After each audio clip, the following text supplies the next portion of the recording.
அதிமுகவின் வளர்ச்சியில் தங்களுக்கு பங்கிருப்பதாகவும் பிளவுபடுத்திய இயக்கத்தை ஒன்றிணைத்து வளர்த்தது தாங்கள்தான் என்றும் அக்கட்சியின் பொதுச் செயலாளர் சசிகலாவின் சகோதரர் திவாகரன் பேசியிருந்தார். திவாகரனின் கருத்திற்கு ஆட்சேபம் தெரிவித்த KP முனுசாமி விலை போய்விட்டதாக அமைச்சர் OS மணியன் குற்றம் சாட்டியிருக்கிறார். இவரை போன்ற அமைச்சர்கள் CV சண்முகம், காமராஜ் ஆகியோரும் KP முனுசாமி மீது குற்றம் சாட்டியிருக்கின்றனர். இதற்கிடையே முன்னாள் அமைச்சர் KP முனுசாமி என்ன தெரிவித்துள்ளார், அவரது கருத்துக்கள் என்ன, அதனை இப்போது பார்க்கலாம். நேற்று தஞ்சையிலே நடைபெற்ற பொங்கல் திருவிழாவினுடைய நிகழ்ச்சியில்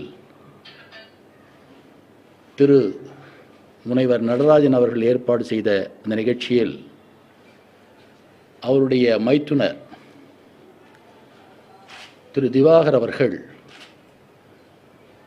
ஆற்றிய சொற்பொழிவு ஒவ்வொரு அனைத்திந்திய அண்ணா திராவிட முன்னேற்றக் கழக தொண்டனையும்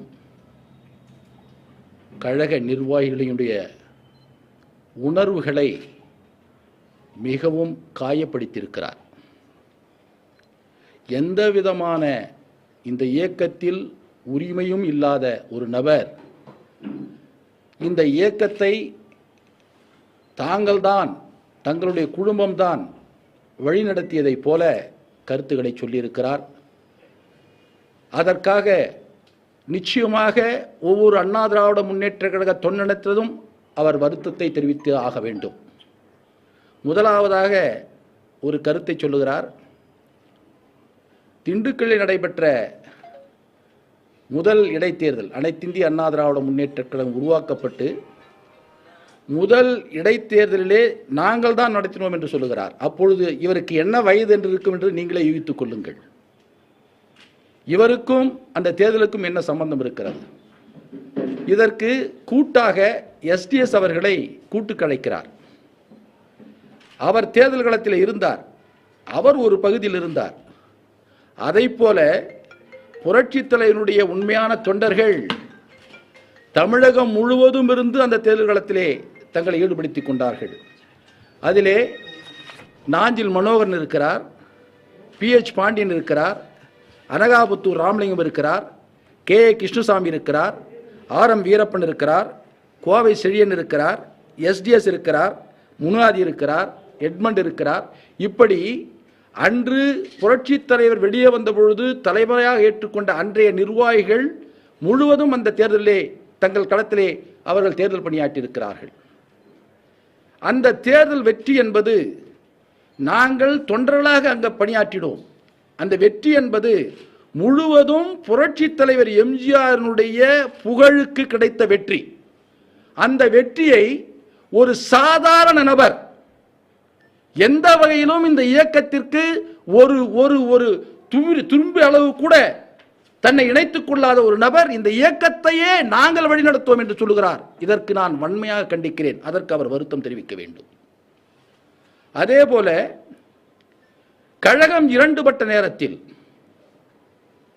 இந்த கட்சியை இணைத்தவர் என்னுடைய மாமா முனைவர் நடராஜன் என்று சொல்லுகிறார்.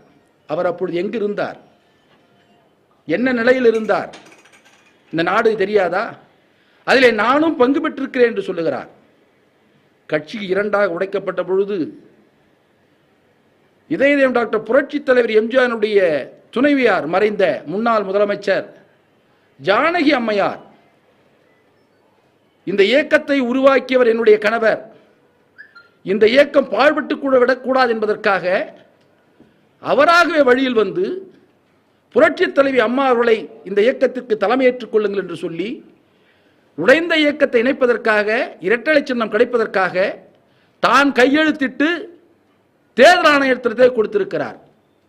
ஏதோ இவர்கள் தான், இவருடைய குடும்பம் தான், இவர் மாமன் மச்சான் தான் இந்த சின்னத்தை பெற்றுச் சொல்வதாக ஒரு எவ்வளவு பெரிய தவறான ஒரு தகவலை சொல்லுகிறார்கள் பாருங்கள். அதற்கு ஒரு காரணம் சொல்லுகிறார் திரு திவாகரன் அவர்கள். இன்று இளைஞர்களுக்கு தெரியாது, அதற்காக சொல்லுகிறேன் என்று சொல்லுகிறார். இன்று இளைஞர்களுக்கு தெரியாது என்று சொல்லி ஒரு வரலாற்று உண்மையை, இந்த வரலாற்று உண்மையில் லட்சக்கணக்கான தொண்டர்கள் தங்களை முழுமையாக ஈடுபடுத்திக் கொண்டவர்கள், ஆயிரக்கணக்கான தொண்டர்கள் தன்னுடைய குருதியை சிந்தியவர்கள், நூற்றுக்கணக்கான தொண்டர்கள் தன்னுடைய இன்னுயிரை நீர்த்தவர்கள். இவர்கள் உழைத்த உழைப்பை, இவர்கள் உழைத்த தியாகத்தை, இவர்கள் பெற்ற தியாகத்தை இந்த இருவர் பெற வேண்டும் என்று எவ்வளவு ஒரு கயமைத்தனமான ஒரு கருத்தை திரு திவாகரன் அவர்கள் சொல்லியிருக்கிறார். இதை நான் வன்மையாக கண்டிக்கிறேன். இது ஒரு மக்கள் இயக்கம். புரட்சி தலைவர் எம்ஜிஆர் அவர்கள் இந்த கட்சியை ஆரம்பிக்கின்ற பொழுது ஒரு தொண்டன் ஆரம்பித்த கட்சியில் நான் இணைகிறேன் என்று சொன்னார். வரலாற்றிலே எந்த வரலாற்றிலும் இருக்காது. புரட்சி தலைவர் எம்ஜிஆர் அவர்களே ஒரு தொண்டன் ஆரம்பித்த இயக்கத்தில் நான் இணைகிறேன் என்று சொன்னார். எவ்வளவு பெரிய கருத்து!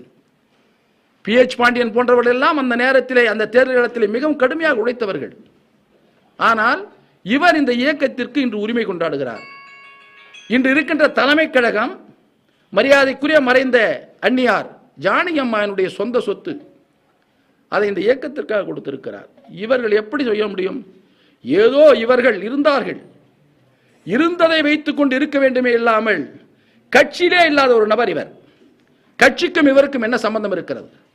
இந்த கட்சிக்கும் இவருக்கும் இல்லாத சம்பந்தத்தில் தன்னை நிலைநிறுத்திக் கொள்வதற்காக, அண்ணா திராவிட முன்னேற்ற கழகத்தில் ஒரு நிலைநிறுத்திக் கொள்வதற்காக இந்த அதிகார மையம் ஒன்றை உருவாக்கி கொண்டு அந்த அதிகார மையத்தில் தான் கோலோச்சுவதற்காக இப்படிப்பட்ட ஒரு தவறான தகவலை கொடுத்து கழக தொண்டர்களை ஏமாற்ற நினைக்கிறார், மக்களை ஏமாற்ற நினைக்கிறார்.